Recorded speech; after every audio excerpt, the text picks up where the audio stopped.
Thanks, Rocky. It's always good to be here, mate. I always feel a little bit funny with this big market thing because I'm looking at you over there and I should be looking up here. Yeah. Procrastination, what a topic. It still feels a little funny for me to be doing a thing on procrastination because for most of my life, I was the king procrastinator. I remember, back in my uni days, I would regularly not just get an extension, I would get 3 extensions.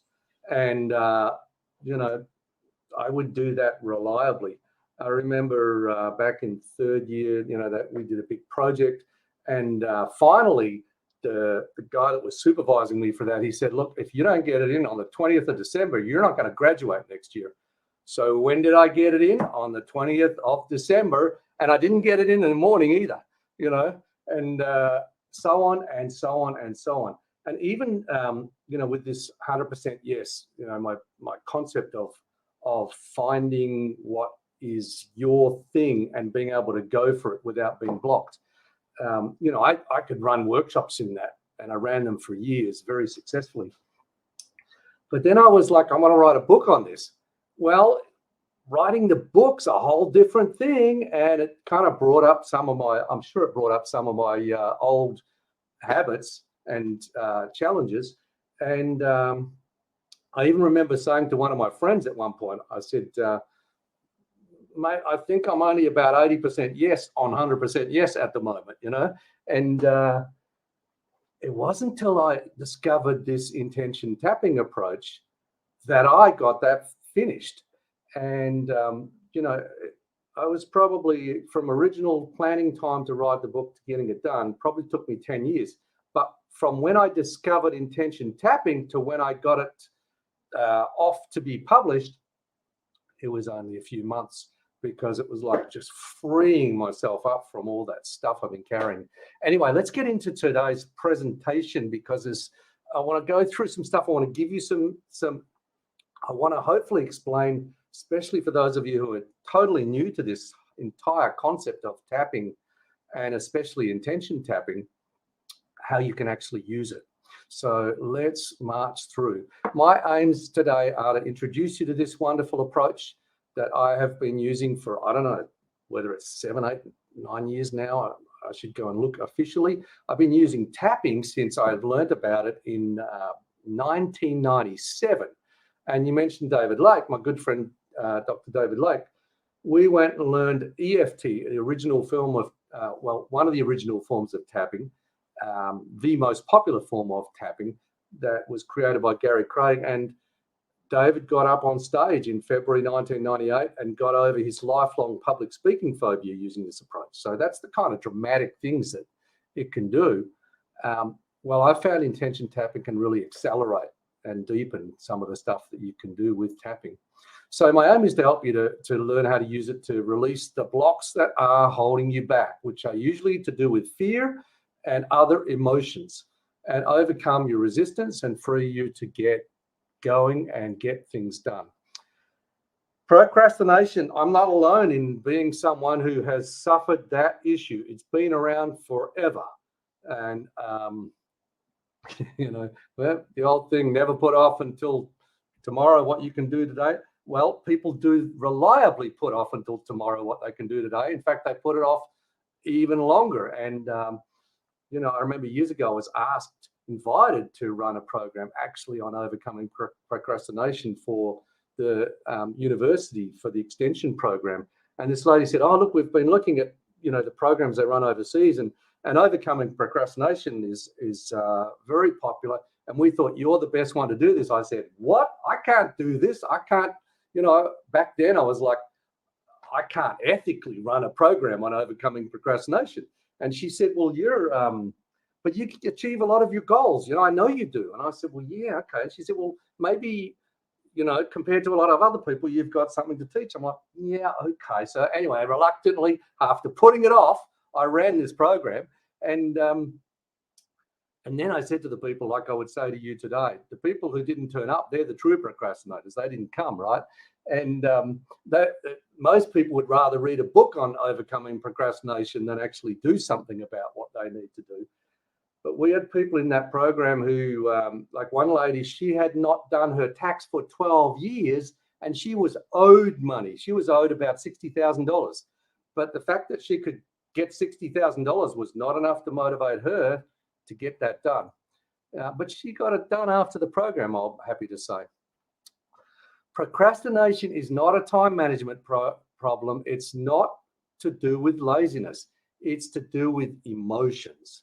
And most people, when they are putting things off, it's not because they're disorganized and so on. It's not because they don't have time. It's not because they have time management issues. They're avoiding something, and they're avoiding the feelings that activity stirs up. Combine that with the fact that we believe this stuff about success and successful people, which just ain't so. We believe that in order to succeed, you have to be confident and you have to be motivated. You have to feel like it. And if you don't feel like it, you're not motivated enough and all that stuff. And the fact is that successful people have the exact same issues as us. They don't feel like doing it either all the time. And they have self-defeating self-talk. They have, a voice that's screaming, no, I don't want to go, just like we do. E.M. Gray, who wrote an essay called The Common Denominator of Success, he said this very pointedly. He said, successful people have the habit of doing the things that people who are not successful don't like to do. They don't necessarily like doing it either. That's the thing, right? But their disliking is subordinated to the strength of their purpose. So I say, if you're going to get this done, you've got to start with a really strong purpose.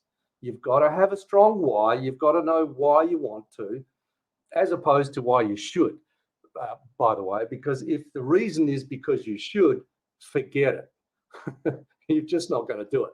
Nobody does what they should do. They only do what they want to do and what they have to do. So if you can't find a strong enough reason, then you're not going to get there. And I say your why, your reason, has to be linked to your highest values. So that's the first part. And we could spend all of today on that.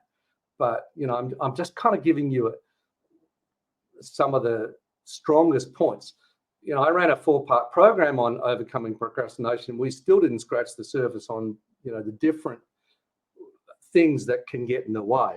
But one of the biggest ones is that maybe it's not something you really want. Maybe it isn't really that important to you. But here's the thing, right? Really wanting it and having a really good reason why it's important to you, even that is not enough, because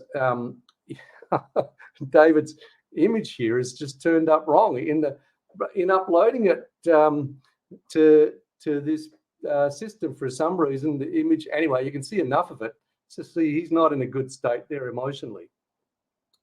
This is the issue for all of us. We have trouble managing our emotions. So when we get the emotions of fear or the emotions of exhaustion, when we think about going forward, we just don't move. And so this is where tapping can really help. Acupoint tapping on acupressure points has now been around for, I don't know, it's been quite popular since the 1980s, particularly popularized by Gary Craig in the 1990s. So it's been known for many years now, but now there's a lot of research on this. And so this strange process of tapping on acupressure points has been found to be effective and evidence-based for relieving stress, relieving anxiety, relieving depression, helping you overcome food cravings, dealing with pain, trauma, post-traumatic stress disorder, and improving athletic performance. And the as I mentioned, the research is extensive. I highly recommend, if you want to look this up, go and look at the website of ACEP, the Association for Comprehensive Energy Psychology, on their website, energypsych.org. You will, of course, be able to get this on the handouts, and you can follow it up. And you can go through and look at the research that's been done.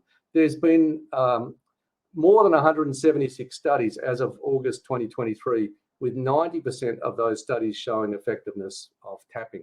And this includes fMRI studies where they've shown neurological and brain changes doing this tapping process.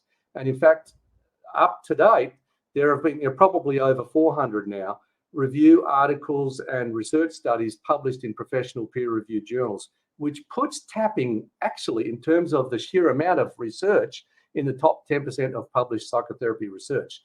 Now, a lot of people are just not aware of just how much research has been done. So the type of tapping I'm using, I now call intention tapping. And this combines the simple process of tapping on acupressure points on the body with specific intentions that I discovered. And these intentions are about releasing what I think is the biggest issue, which is emotional attachments. I'll explain that a little bit more as we go on. The emotional attachments are behind your suffering. And also it restores energy flow in the body, because when you're suffering emotionally, when you're putting something off, there's a body component. There's something going on in your body. You know, you feel anxious, or you feel exhausted, or you feel, you feel like doing something else, right? And so restoring the flow of energy in the body, that brings people back to a place of clarity and calm and balance. And this process also helps you to reconnect with your inner resources. The type of tapping we use is a simplified approach that I developed together with Dr. David Lake. And, he's my good friend from Sydney. He's now retired. I'm just taking the credit for everything that he developed here, particularly in the simple tapping approach we call simple energy techniques, or SET.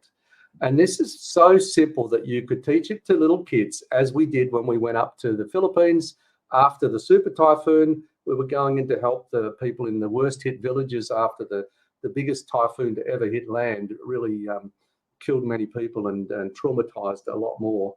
And we went in and we taught them this tapping, and we were able to teach it to kids. We were able to even teach it to people who didn't speak the same language when we didn't have translators, and they were able to use it. And it was fantastic at helping them to just get free of the fear that was stopping them from being able to even go outside when it rained now, or when there was wind. So there's Dr. David Lake, my good mate. There he is, actually now one of our Paris workshops, because after he got over his public speaking fear, I started inviting David to join me in teaching seminars and workshops, and we incorporated teaching the tapping, and then we developed our own approach to tapping we called SET. Now, the tapping points that we use in this are the same points that are used in acupressure and acupuncture, but they're just accessible points on the upper body and the hand. And they're the same points that were introduced to us by Gary Craig, who created EFT, Emotional Freedom Techniques. They're also mostly the same points that are used in thought field therapy, TFT, and another approach to tapping. So there are a range of tapping approaches in the world, and most of them use these points or some of these points. So they're accessible points on the body. You typically tap on them with 2 fingers of your dominant hand. You can tap on either side, and I'll quickly run through just the real basics of this, because what I'd like to do is demonstrate this in the short time that we have. And good old Rocky has agreed once again to be our guinea pig, victim, volunteer, just so I can show you how to do this for those who are totally new, and also show you how I now incorporate these intentions with this simple tapping process. So the process is just tapping gently on these points. Once you know them, you can tap in any order on either side of the body. While you're tapping, you can just focus on whatever you're aware of, whether it's your stressful thoughts, whether it's your stressful feelings, whether it's the sensations that are happening in your body, whether it's memories or whatever it is, images. And you can get results by focusing directly on problems and clearing out some of the stuff that upsets you. And you can also get benefit just by tapping on these points. So just tapping itself typically releases endorphins, It reduces cortisol, which is the stress chemicals in the brain. It changes brainwave patterns. So just the simple process of tapping on these body points can be very relaxing. It can do a lot more for you than just relax you, though. It can help you to get over the stress that's stopping you from performing, or that comes up when you have to perform, or that comes up when you have to get something done. And that's what we'll focus on today, how to get things done. And that's basically getting over the emotional stress that's getting in the way. Now, you might think, well, it's not emotional stress. It's these thoughts I'm having, that tell me I'm going to fail. Well, I would say if there wasn't some emotional attachment to that thought, then that thought couldn't upset you. And so we apply this process, whether it's to thoughts or to feelings, and there's generally beneficial results for most people who do it. The approach is to combine it with a kind of mindful approach, using mindfulness to notice what's happening, what you're aware of in terms of your mind or body, accept what's there, allow it to do whatever it's doing, and then just follow it. And typically we're just adding tapping to the presence of these thoughts and feelings, and it transforms them. In general, the more you use the tapping, the better the results that you get. And if you tap every day, we find that people's general stress levels come down and a good, confident life energy comes up. And we call that process energy toning. So I used tapping for many years and I got a lot of really good results. It wasn't enough to get my book published. So there were some stubborn things that I wasn't still getting consistent results with. And then one day I had this insight while I was suffering. And it seems for some reason that a lot of insights come to us in the middle of our suffering. For some reason. Why can't I learn, the really important things through joy and happiness and excitement? Well, not that I haven't learned anything from that, but I think we pay more attention when we're suffering, and we work really hard to get out of suffering. So I got this heel spur. I'd started running again. I was trying to get some distances up. I started to get some pretty good distances up, but I hurt myself. And obviously I was aggravating, I wasn't running in a balanced way. And so I was suffering, and I started applying everything I knew to get over my suffering. And as part of that, I was led back to rereading Byron Katie's excellent book called Loving What Is. Now, Byron Katie has her own process for dealing with disturbances and suffering. But in that book, there's a statement that jumped off the page at me, and it's this statement on the screen. It's not our thoughts. It's the attachment to our thoughts that causes our suffering. And I realized, okay, it's not the thought, it's the emotion attached to the thought, because I knew that I had used tapping on thoughts that were really upsetting to me. And then after I'd done this tapping process, I could think the same thought, and now it had no power. It was just a thought. And so I realized that, tapping releases those emotional attachments. But in this moment of insight, I just, the insight that came to me was, well, tapping releases the emotional attachments. What if we could just use intention as informing the intention to release the emotional attachments without using the tapping to do it? So I literally, in that moment, I formed what has now become one of the core intention statements in this process. And, I initially called this process intention-based energy process. And so I formed the intention, I release all my emotional attachments to this problem. Instantly, big shift in feeling, big shift in my thinking, every bit as large as the biggest shifts I'd had from any processes I've used. And I've been doing this my whole life. I've been studying psychology since I was a teenager. If I hadn't read a book that turned my life around when I was 17, I hate to think where I would be. And that was basically a self-help book. And it put me on this path of studying psychology and all the different processes for changing. I had never had Well, I had something like this, but I had it immediately when I said that intention statement. And it stunned me. And so then I just did the same thing with another part of the problem. I focused on another part of the problem. Can't remember exactly what it was, but I focused in on, I said, I release all my emotional attachments to that.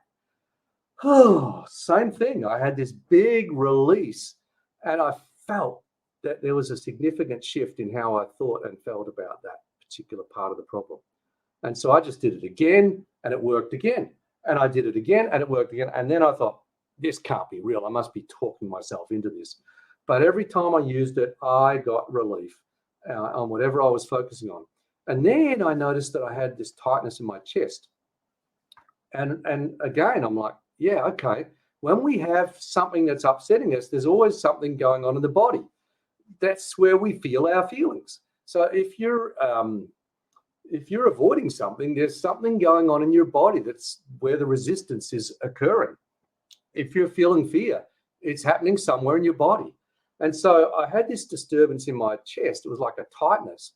And I realized, yeah, okay, there's a disturbance in energy flow. So part of the theory of using tapping is that tapping restores the energy flow. It, clears up the disturbances or the perturbations in our body, in our body's energy system. And again, I just had this insight. What if I could use intention? So I simply formed this intention. I restore the right energy flow to my chest. Instantly, I just took an easy, expansive, deep breath, and it cleared. And then I'm like, the whole problem is not the same. I don't feel so bad about any of it. I still had the issues to deal with, but I just wasn't defeated by them. And I was able to move forward. And, I still, part of me didn't believe it. So I went to my wife. I said, hey, I've been trying out this new thing. Have you got any problems? We could try it on. I see you smiling, Rocky. You know this, right? Like, my wife was the first person I tried tapping on back in 1997, and she was the biggest skeptic of all. But she got over a needle fear doing it, and so since then she's, progressively started to be willing to try these things out. So she said, yeah, and she found an issue that was upsetting her, and we just did the same thing. We focused on the problem, and I had her say, I release all my emotional attachments to this problem. And she just went, ah. And she's like, yeah, I don't feel the same. We didn't even have to use the second statement. The whole thing was cleared for her just from the first statement. And I wasn't using tapping at this time. I was just using intention. I was shifting things literally with intention. And, I shared it with my good mate, Rocky, the next morning. I remember doing that. And I remember you saying, Rocky, that was palpable. That was the word you used. And then I'm like, okay, that's 3 out of 3. This is not just some, because I've been trying affirmations for years. That doesn't work, not for most people. And I know it doesn't work for most people because I've asked thousands of people over the world, and reliably 85% of people say it doesn't work for me. If it works for you, great, keep using it. But most people, it just doesn't work in the way it says on the box. But this works consistently for most people who use it so far. There's no guarantee it will do it exactly that for you. We haven't, done enough randomized control trials on the full process of intention tapping, even though tapping itself has an evidence base. But I've been combining tapping with these intentions since that time. We've developed a whole process which we're exploring. I've trained practitioners to use this and so on. And we have people in 12 countries over the world who are trained practitioners using this with people and getting fantastic results. So the challenge then is, how do we apply this to procrastination? Okay. And so the thing about procrastination is that we're putting off doing stuff which might be good for us. Some of the stuff we're procrastinating on doesn't fit our values, and we're really just not able to say no when we need to say no to it. But the stuff that will make you successful is actually on the other side of your current comfort zone. And that means you have to do stuff that doesn't feel good initially. You don't feel like doing it before you do it. You don't even necessarily feel good doing it, but you feel good afterwards. Or once you've been doing it for a while, then you get to feel good. Or you feel good when it's done, like, doing the dishes. Very few people feel good doing the dishes. Some people end up doing the dishes when they're putting off writing their term papers or, stuff like that. But yeah, whatever it is for you that if you did it, it would boost your self-esteem. It would take you forward. It's going to change your life. You're going to get that book written. You're going to get your website online. You're going to write your first blog post. You're going to put your business out there, whatever it is. That's the stuff that this will work on. Now, Lisa's saying, how do you distinguish an affirmation from an intention? Okay, so the type of intentions that we're using here, the biggest difference between them and affirmations is that when you say an affirmation, you are usually trying to attach yourself to something that you currently don't attach to. In other words, you're poor and your vision is to be rich. So with an affirmation, you say, I'm so happy that I am living in my mansion by the beach. And your brain goes, no, you're not. You're poor and you're suffering, right? So you're trying to create an emotional attachment that you don't currently have to something that isn't real, usually, yet, okay? Now, of course, having a vision is good, but when you try and say in an affirmation, I'm so happy that I am rich, when you're not rich, you usually get an internal resistance against that because, of course, it's not true yet. It's not true right now. In fact, the research even shows that you're better off setting your intention and seeing it over there as something you move towards. That leads to more action for more people than trying to do traditional affirmations where you're supposed to assume that you have it. Despite those thousands of people telling you that you should be just pretending that you already have it, the research shows that ain't actually true, okay? It doesn't work in that way. So this is about releasing stuff that's causing you to suffer, and that's why I believe it works. So the problem with doing the stuff that's outside our comfort zone is it feels uncomfortable to do. It brings up all of our fears, all of our stresses. I'm going to fail, or I'm going to get rejected, or whatever it is. So the problem with doing it is the bad feelings come first. Okay, so we need something to deal with those feelings, and that's where this intention tapping process works best. So I'm gonna give you an outline, which hopefully once you've seen the process, you'll be able to go away and have a go with. And then I'm going to demonstrate the process with Rocky. Hopefully we'll find something with Rocky that will show, what this can do. And, he has got something that he said he could focus it on. So we'll see how it works. So basically this first step is decide what you want. There's two decisions. Decide what you want and decide to go for it. Because a lot of people think that they've set a goal when all they've done is they've just got something they want, but they haven't decided to get it. They haven't decided to achieve it. The minute you decide that you want something and you decide to go for it, your resistance will come up. Your subconscious blocking beliefs will come up. The parts of you, your inner critic will come up. Your negative feelings will come up. And this is actually what we want, strangely enough. This is when I ask people to pay attention. Pay attention to the objections. Pay attention to what your critical voice is saying. Pay attention to the beliefs that are coming up.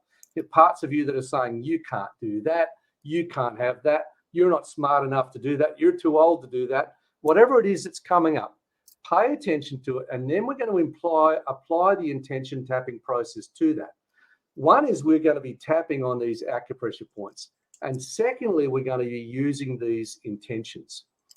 I release all my emotional attachments to this thought, belief, whatever the negative voice in your head is saying. Just use that statement. You can think it or say it out loud. And then you keep tapping and you notice what happens.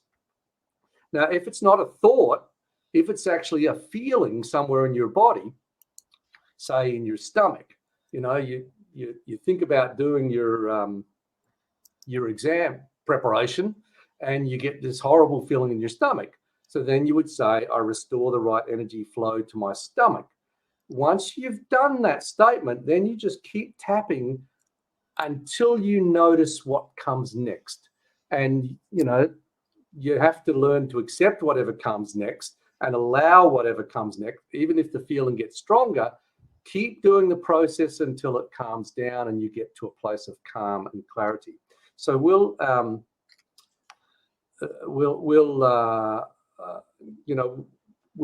hopefully just show you the very basics of this.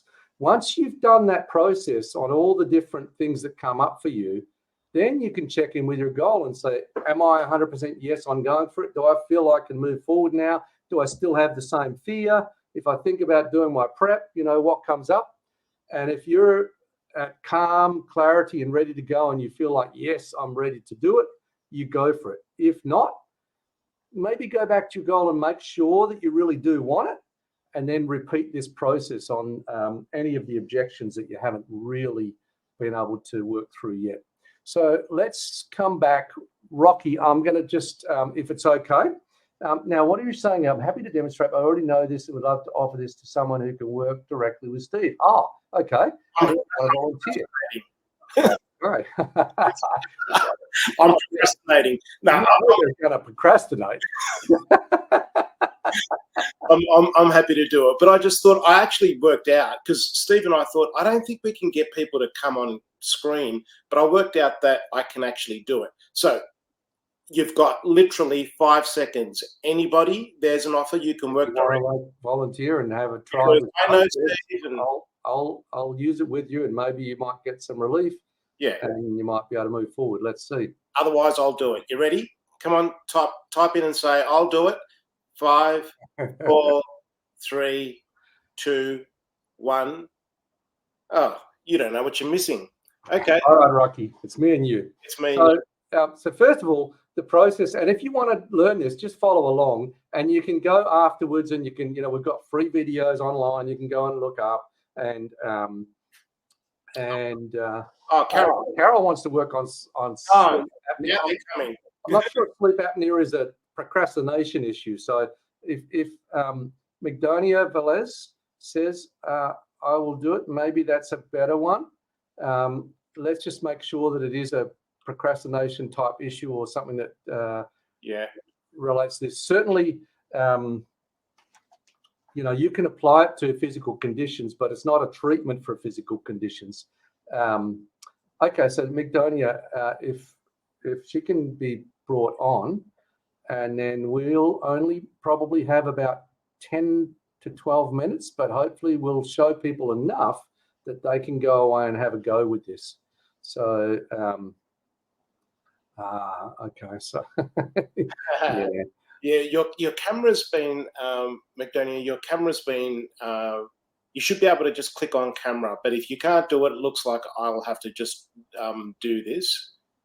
There we go. Okay. Good to see you. Now, your mic is blocked. Let me just, okay. Now, just say hello so we can hear you. Hello. Hello. Wonderful. All right. I'll come off screen. And okay. So, Migdonia, are you familiar with anything to do with tapping? No, just what we've been sharing today. Excellent. Okay. And in fact, where are you? Okay. I'm here. Someone's changing the view on me, Rocky. What's going on? Not me. I'm looking at myself rather than you, so it just keeps flicking around. So let's, first of all, what is it that you want to do that you're procrastinating on? What's happening for you? I want to start a channel or any platform. It could be Spotify or YouTube. I would like to have conversations with a specific group of people. I've been thinking I want to do it, but all right. So right now, when you think about doing that, what happens?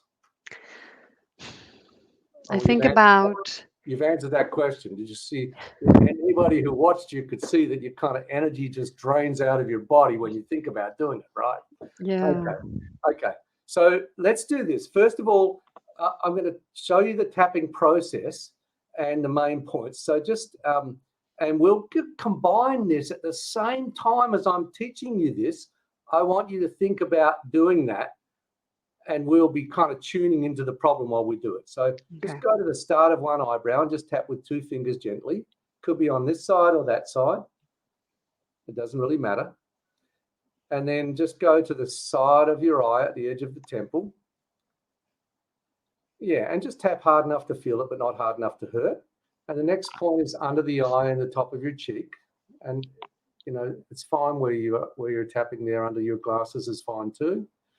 And then under your nose in the midline, in the hollow. And then under your lip in the hollow in the midline. And then just underneath the head of the collarbone, close into the center of your chest. So if you go to this U in your throat and then there's a knobby bone just beside it, just go under that knobby bone and just tap there. Okay. And then under your arm on the side of the body, it's about middle of the bra band for ladies, around that area. Okay. And just tap in there at 90 degrees. And then I'm going to show you some points on the side of the thumb and side of the hand. So, yeah, on the side of the thumb, level with the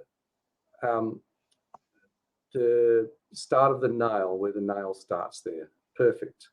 And then on the side of the index finger, and the side of the middle finger, and the side of the ring finger, we use that too, and the side of the little finger, and then on the meaty area on the side of the hand, and then on the top of the head, like this, and then on the wrist. So just like this, even if you're wearing a watch or something like I am, it's still fine. You can just tap there because we're stimulating the points under there. And so just come back and we'll keep doing that. Now, at the moment, you might be thinking, oh my gosh, there's a lot of points to remember, right? Okay. But if you just follow me, the key is that we have you stimulating these points, which is actually, it's doing its thing. It's releasing endorphins. It's reducing cortisol. It's doing all that good stuff, even if you have negative thoughts or feelings in the background, okay? And so we're going to keep doing this tapping process while I bring in these specific types of intentions that I use in intention tapping, okay? So we'll go through a couple of times before I start doing that. So side of the thumb again. And then when you're tapping on these points, you can tap 5 times, 10 times, 15 times, 20 times. It doesn't really matter that much, okay? So I'm going quite quickly through them and we're tapping quite quickly. You can tap more gently if you want. Okay. You can just, instead of tapping on the points, you can just rub them. You can hold them gently. You can do any of these things, okay? So these were all ways of just, you know, this is actually tapping as a body technique. It just happens to have very good psychological backwash, is the way David Lake used to. And does it go the same way? It has to be the same way? I can change. No, you could now, once we've gone through this, see, you could start here. Okay. And then you can go here. And then you can go here. And you can do any order. But we have found that as long as you're tapping on several points, okay? So I would always use at least 3 to 5 points if you're focusing in on an issue and you want to get relief, okay? So now that we've kind of done that, and so you're doing it without me having to tell you, so that's good. You're a fast learner, that's good. And I'll also show you very quickly, you can just use the thumb to tap on the side of these points like this. It's a good way of doing it. You can do this discreetly. So I could be doing this under here and you wouldn't even know that I was doing it. You can take this out into public and be tapping. This is another one. I'm wrapping that finger around so I can tap on the side of the thumb point. So I can do that like this. I could be under the table and you wouldn't have my hands under the table, you wouldn't know, and so It's just a very discreet way of doing the tapping because, of course, you're not going to walk into, you know, into a group and be tapping on these face points necessarily. Yeah. So just from that, just take a deep breath and just tell me whether you notice anything just from doing the tapping. My attention was on the tapping and not on the like, "Oh, I'm panicking, I want to do that." But so my attention was on first following you, and then um, um, being able to actually doing on my own and understanding that I can start anywhere. So Okay, all right. So let's get you to focus on the problem again and mhm. see if that feels exactly the same. Hmm.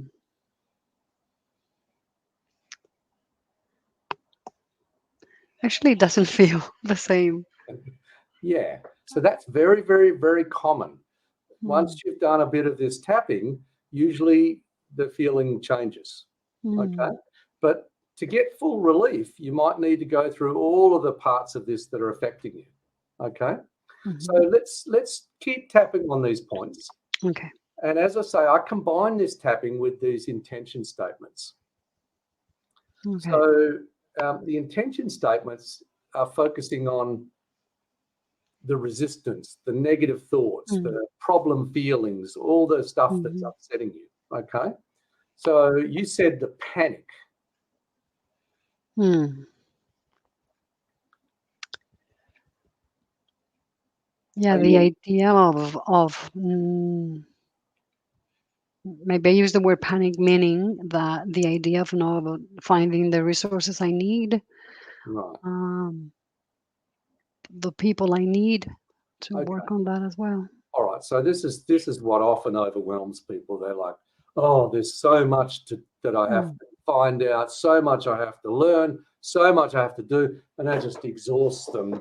Yeah. Those kinds of it's not the thoughts, it's the attachment of the feelings to those thoughts. Mhm. So just say, I release I release all my emotional attachments all my emotional attachments to everything I have to do.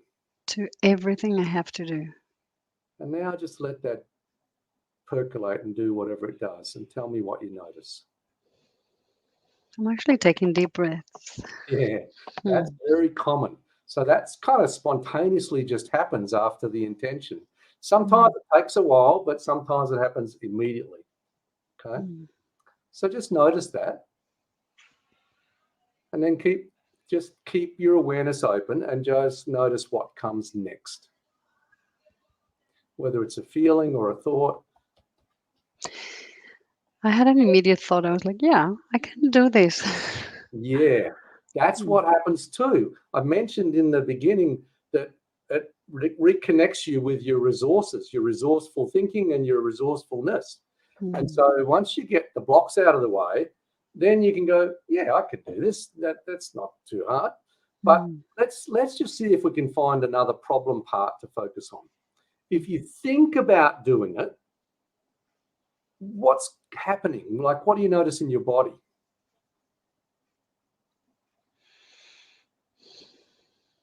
Maybe I get a little bit of tension on my shoulders here, Oh, thinking that maybe it's going to be, I don't know what it is going to be like, or right. yeah, I So get a little bit of we could tension here. focus on that thought, but let's focus on the shoulder feeling and just say, I restore I restore the right energy flow the right energy flow to my shoulders. to my shoulders. And then just let it do what it does. Like it's not as if you could consciously do anything about this. Just Mhm.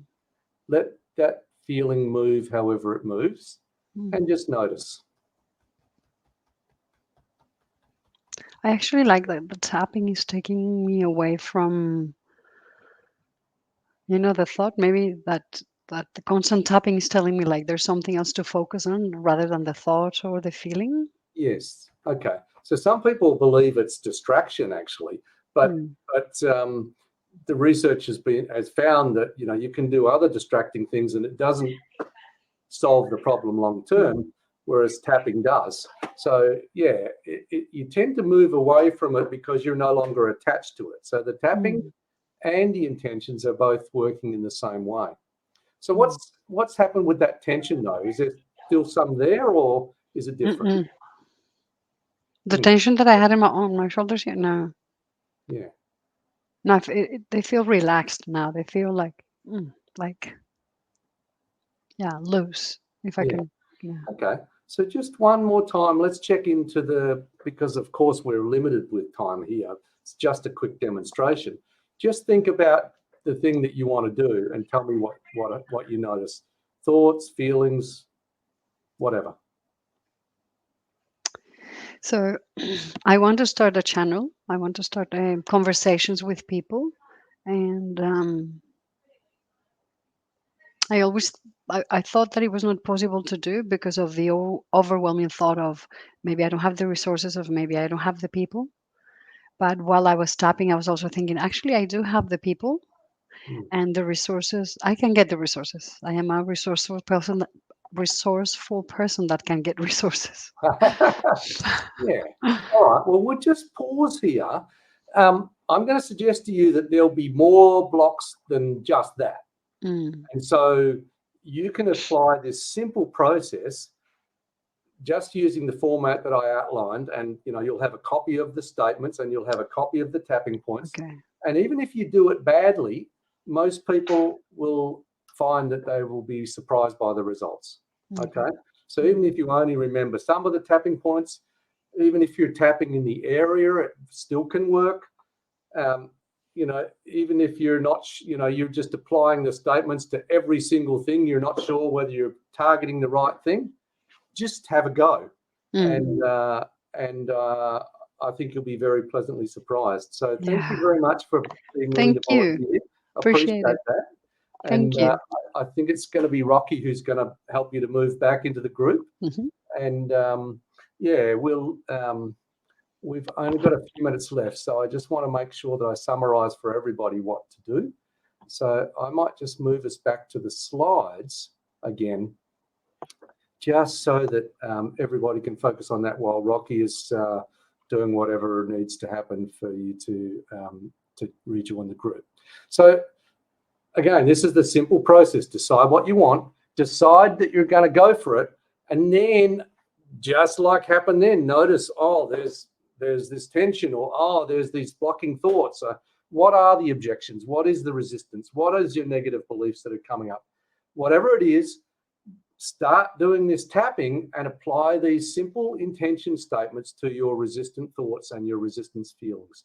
I release all my emotional attachments to this negative thought, negative belief, reason why I can't do it, whatever it is. And if you have a feeling, whatever it is, even if it's an emotion, you can say, I restore the right energy flow to this fear, which sounds a bit strange. I don't want to restore flow to fear, but actually fear, if it's gonna move, has to move through your body. And so fear happens when we're stuck, and we're stuck in only seeing it one way, and we're therefore stuck in one feeling. Once the feelings start to move, then our perspectives can shift as well. And so just give it a go, notice what comes next, and then apply it again to whatever comes next. And I say to the beginners, just shoot at everything like buckshot, just shoot at everything that you see, and then apply these statements even without knowing any more. And you might be very surprised that things start to change in terms of how you think and how you feel. Now, we may have a moment for questions, and I hope we do, but I want to make sure that I give you where to go next to get some more on this. I know Rocky also has some resources available, and he'll be putting those out to people on his websites and so on. But intentiontapping.com, there are plenty of free videos on this on my YouTube at Wells Down Under, and articles and so on our blog at intentiontapping.com explaining how to do this. And anyone who wants to specifically learn how to apply this process to overcome procrastination, I did a 4-part program on this. They were 4 times 90-minute sessions I did it with 2 different groups for people in different time zones in different parts of the world, and they were recorded. And the original program was $299. For those who are attending this conference and watching this recording, I'm going to give it to you for $49, which is an absolute steal. We've had it on a special for $149, but it's only $49. I created a special web page that you can go to, intentiontapping.com/OP, which is overcome procrastination, of course. And so you can go there and then you can get that special, and you can have instant access to the recordings of that program. And in fact, you get the recordings of both different groups. Different groups, sometimes different things came out, even though I presented a similar content. I did demonstration sessions of using this process in every single one of them with people from different parts of the world on things that they wanted to get over in order to get things done. And we applied the intention tapping process to that. So there's a lot more detail about how to do it, and a lot more examples that you can actually get lots of benefit from that program. That was a really good program for a lot of people. A lot of people wrote to me about what they were able to do afterwards. And we had some great stories of success from that. So take advantage of it. I think it's a really great opportunity, and you're not going to get it cheaper, that's for sure. So we have a couple of questions that have come along while I was doing all that, Rocky, that maybe I can answer before our time runs out? There was a couple that I've answered, but everybody, you've got Steve here for a few more minutes, so fire away. Any thoughts, questions, comments? Well, also maybe the questions that if you answered them, I can say them out loud, because anybody who's watching the recording won't see those answers. Sure. There was a couple there. I think Donna was saying, does it matter if you change hands? That was the only question. And no, you can tap on this side, you can tap on that side. Some people like to tap on both sides at the same time, and they really like doing it that way. I've never seen a difference in results from tapping on one side or the other, or tapping with two hands or one hand. Whichever side of the body, it's fine. Any order, as long as you're stimulating these particular points. These points are very accessible. They're well known, and they've been shown in repeated studies to make big differences for a lot of people. Sorry, mate, one more. Any other questions? Okay. Well, if we don't, I have a couple of things I can say to finish off in terms of overcoming procrastination. So first of all, of course, if you use this process, then you can get over a lot of your aversions that are in your body and in your mind, because the stuff that's in your mind, it wouldn't create aversions unless there was emotion attached to it, unless it linked into a feeling that was stopping you. Some of it is the way people think about doing things. So usually when we think about taking the first step, we have to do a big step. What I've learned, and what I learned from Milton Erickson, is that if you want a big change, ask for a small change. And most people, if I tell them break it down and make it smaller, they still make it too big. And so I say make it even smaller than smaller. In fact, the people who are consistently exercising, more often they do things like what I did when I was starting to do push-ups again. When I started again, I was struggling to do 3 push-ups. So in fact, what I decided was I only have to do 3. And by only having to do 3, I was consistently able to do more until I got to the point where I was doing, 75 plus push-ups on a daily basis. If I had done what most people do and done as many push-ups as I could the first time, I would have been so sore and so tired, I would have given it a miss straight after that. So there's always a first step, and the first step should always be a small step. So break it down. The other thing is, when you're looking at things to release your emotional attachments to, one of the biggest things to release your emotional attachments to is your perfectionistic ideas of how wonderful you have to be, or how wonderful it should be if you do it. And when I got over my resistance to completing my book and getting it published, I was actually, I was working with a writing coach. Not because I wanted coaching specifically, I just wanted to send it to someone who normally evaluates manuscripts and say, what do you think? All my friends think it's good, but what does someone in the industry think? Anyway, so she was talking to me about getting it published, and she said, yeah, it could be published. And she said, what has to happen from your side for it to be published? And I said, it has to be worthy. And then she says, Steve, she's an American lady, she says, how committed are you to this having to be so worthy? And then I realized, oh my goodness, I'm emotionally attached to a perfect positive fantasy about my book. And that's the reason why I'm not getting it out there. So after I finished talking with her, I sat down and I did some tapping on these acupressure points. And I literally formed the intention, I release all my emotional attachments to this book having to be so worthy. And it was like all the weight went off me, all the pressure went off me. And I suddenly realized, hey, the reason why I wrote this was to help people. And, I just need to focus on getting it out there to help people rather than focusing on it being this super spectacular, wonderful thing that is going to take years to become. And that was what I was able to do. So there's always a first step forward. I recommend your first step forward, it would be to find out some more about intention tapping, of course, and to apply that.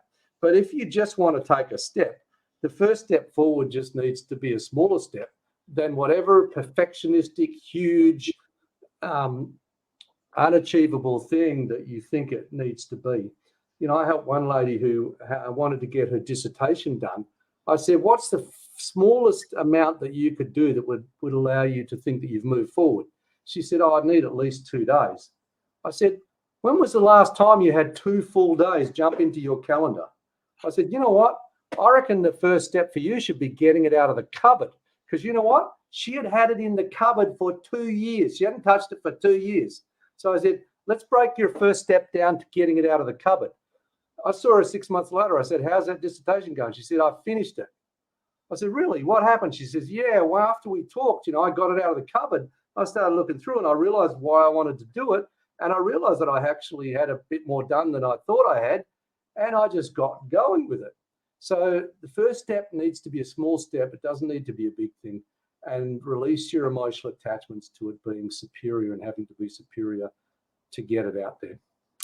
Those two things alone, Steve, are worth the turning up for this session. A couple of questions in the chat before we wrap up. I'm not sure what Senabar is talking about in terms of, are these points the pressure points of your body as well? I'm not sure. No, so a lot of people have pressure points that are used in massage and so on. You might find that sometimes they coincide, but no, these are acupressure points. They coincide with the same points that are used in acupressure and acupuncture. Right.